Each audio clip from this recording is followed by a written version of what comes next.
hard to actually, even in real estate, circulate cash, so people have been doing it. Let's go across. We're getting first reaction from Sameer Jasuja, who's been tracking real estate sector in this country for about a decade now. Sameer, very quickly, how much will this affect real estate in India? I mean, already we are in the doldrums. Residential real estate is not looking good at all.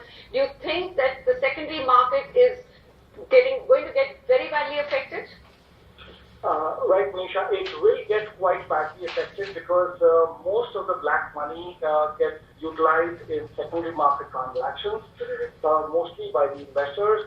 A large amount of black money that is generated by the businesses usually real estate acts as a safe haven for parking that money into that capital asset, because that's really the only asset class where you can put a lot of black money and then convert it into white.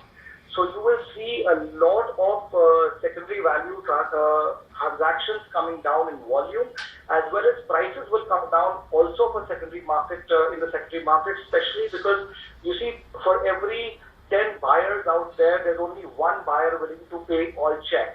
And usually people want to take at least 20 to 30% of the amount due to circle rates now that are prevalent in the country as well. They take 20 to 30% in cash, which will now go away, and this will also act as a big demotivator for people now to generate more and more cash to be able to park into real estate, which they were doing all the time, whether it was land or whether it was secondary market transactions. So it is a very welcome move, and it will create a lot of transparency in the long term. I think it's a fantastic move by the government, but in the short term, there's going to be a lot of pain. The general or back of the envelope calculations, Sameer, are that sellers sometimes demand 30 to 50% of property prices be paid in cash. Now, with the circle rates having gone up, and government has recognized this problem across at least all the major cities of India, and people have been cribbing about it. In some places, like let's say New Friends Colony, you actually have circle rates which are higher than what the real value of property is today in the secondary market. So weigh that out as well for us. How much is this further going to depress the residential real estate market in top cities of India? So see, Manisha, where the circle rates is higher than the actual market rates, cash is not playing that important a role as such, because the buyer has to pay stamp duty on the circle rate if the price is lower than the circle rate, and it is a disincentive for the seller to take cash, because the government can ask him lots of questions as to why you're selling the property so cheap.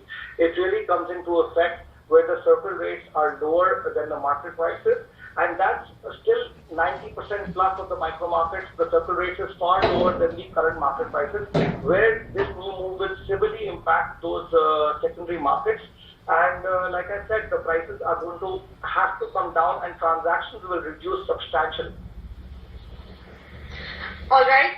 Okay. Thank you, Sameer, for giving us that reaction. So, yes, a big impact on India's real estate market, especially the secondary sales. Let's get a quick reaction from Sanjay Dutt. He joins us from Singapore. Sanjay, foreign investors, and you represent now one of the foreign companies in India, have always been worried that there's huge amount of bubble in India's property market because of real estate, because of cash in real estate, and a lot of cash still happens at land transaction level. How true is that? It is true, because land traditionally in India, if you look at all the major cities, the outer peripheral locations tend to be agricultural land, which gets converted into commercial.